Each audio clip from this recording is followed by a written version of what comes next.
chớ. Ôi này bông bông ở cái này à. Nhưng mà ngon vì làm chú đó bên chân ngông lo cái mình tèn.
nhà máy cơm xăm để nhom miến nhom tinh mà rẽ ban pi cờ lồm rẽ bao dương ngồi tơi lăng từ nấu ngay món á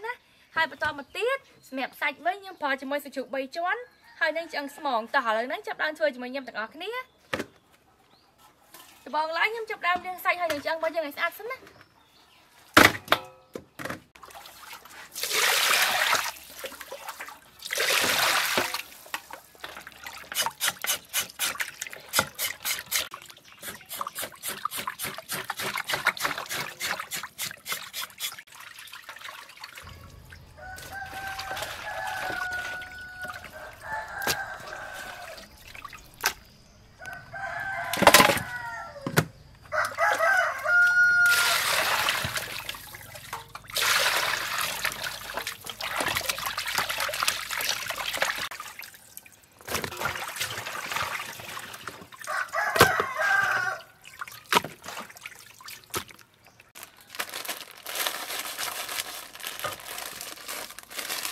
Tôm tiết nhâm chụp làm là chạm tăng phân đi sẵn đấy.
nhâm chụp đam cắt tăng hốn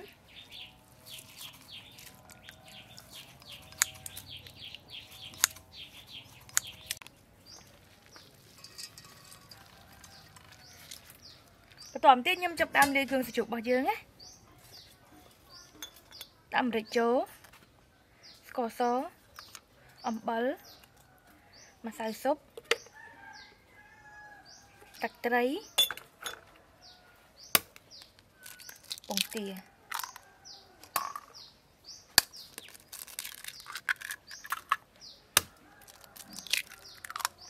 tòm tiết nhâm chụp bao việt sáp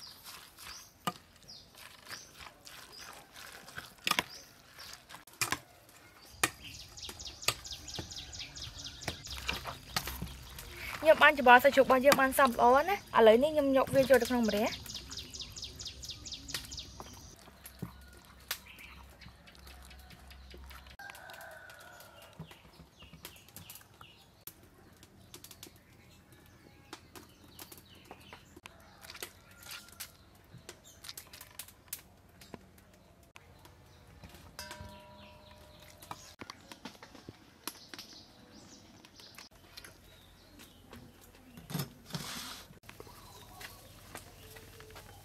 nhâm đã số mong chụp bao nhiêu nhé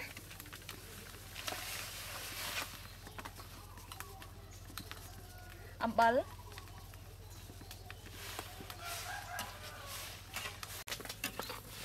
nhâm đã số mong chụp bao nhiêu bình tí nè à lấy ní nhâm lượng bị tránh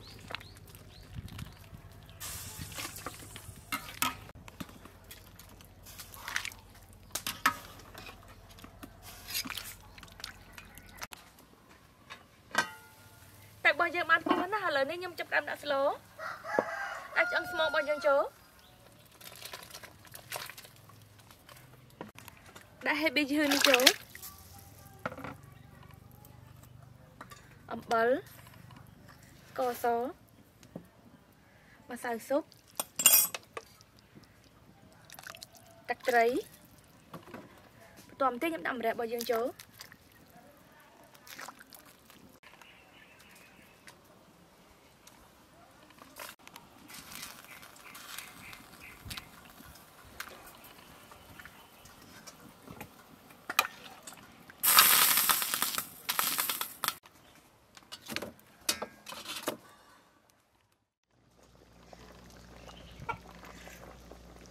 mà đẹp bao nhiêu rồi chị mà mồm chai nhấy à lấy đấy nhưng ta cái tâm đi chớ ôi này bông bông ở cái này à nhưng mà ngon vì làm chú đó bên chân ngông lo cái mình tàn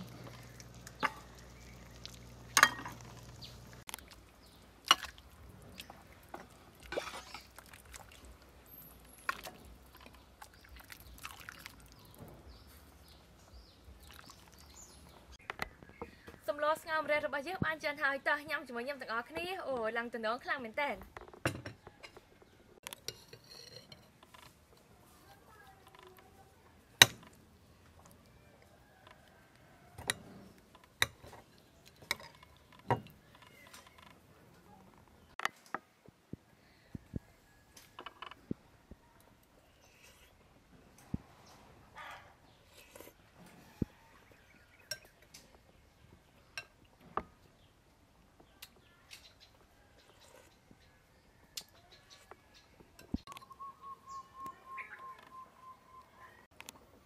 mà đẹp bao nhiêu rồi chơi là bên tí tí khang khang mình tên món đó nè, ô con chơi nữa tao có bye bye.